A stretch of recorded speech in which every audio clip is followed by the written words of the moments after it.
nnaku 2 paka ku nnaku 21 kubanga mu mbeera eno eriwo ey'obulwadde obw'Ebola.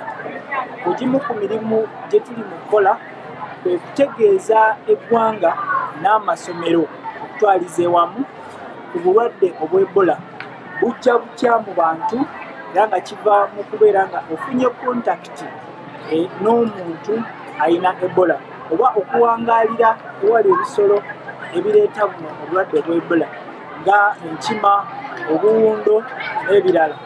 So omuntu wabufuna naffe ne tumwegattamu oba n'atwegattamu, awo nno nga naye atandika okutusiiga abantu abamuli okumpi. Then biki bye tulina okukola okwewala obulwadde buno obw'Ebola?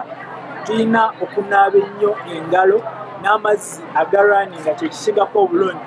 So singa ofuna amazzi aga running water, ng'amazzi ago tusiga nti ojja ku kidomola bwoti, wabula running water nga ku taapu, then ng'olina sabbuuni oba liquid soap n'onaaba bulungi mu ngalo.